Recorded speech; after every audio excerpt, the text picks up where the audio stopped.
আমি আপনাদের এখন যেটা বুঝাবো সেটা হলো কিভাবে আপনি চার্জিং শেষে হোস পাইপ মিটার খুলবেন। ঠিক আছে, এই হোস পাইপ মিটার খোলার জন্য আপনাকে দেখতে হবে এটা কত নাম্বার গ্যাস। যদি গ্যাস R600A হয় তাহলে R600A এর চার্জিং প্রেসার কত, 0 এর নিচে। তো আমি যদি এই অবস্থায় এটা খুলি, কথাটা বুঝিয়েন, আমি যদি হোস পাইপ মিটার খুলি বা এখান থেকে এটা খুলি তাহলে সিস্টেমের মধ্যে বাতাস ঢুকে যাবে না? কারণ এটা চার্জিং প্রেসার কি আছে, 0 এর নিচে। কথাটা কি বোঝা গেছে? এই অবস্থায় খুললে সিস্টেমের মধ্যে বাতাস ঢুকে যাবে। তাহলে R600A এর ক্ষেত্রে হোস পাইপ মিটার খোলার জন্য আগে আমাকে সিস্টেমটা বন্ধ করতে হবে। বন্ধ করলাম, এবার স্টপ প্রেসার কত, 40 psi। তাহলে প্রেসারটা উপরে ওঠা শুরু করবে না? এখানে দেখবেন প্রেসারটা উপরে ওঠা শুরু করবে।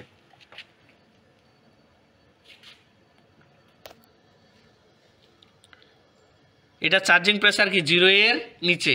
বন্ধ করলে প্রেসারটা উপরে ওঠা শুরু করবে। যখন 2 থেকে 3 উঠবে তখনই আমরা এই হোস পাইপ মিটার খুলে ফেলবো। ক্লিয়ার বিষয়টা?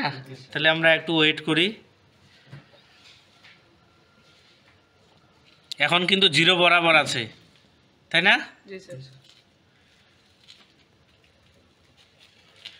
মিনিমাম 2-3 উঠতে দিবেন। কত উঠতে দেবেন? 2-3। ওয়েট করলে ওয়েট করতে হবে, তাড়াহুড়ার কিছু নেই। কারণ আপনি হোস পাইপ মিটার খোলার সময় যদি ভিতরে বাতাস ঢুকায় ফেলান সিস্টেমের মধ্যে, তাহলে তো আপনার সিস্টেমটা পরে চোকিং করবে। যেমন এখন কিন্তু কি উঠছে, 1 উঠছে না, 1-2 কিন্তু উঠছে। এটা বোঝা যাচ্ছে না ওভাবে?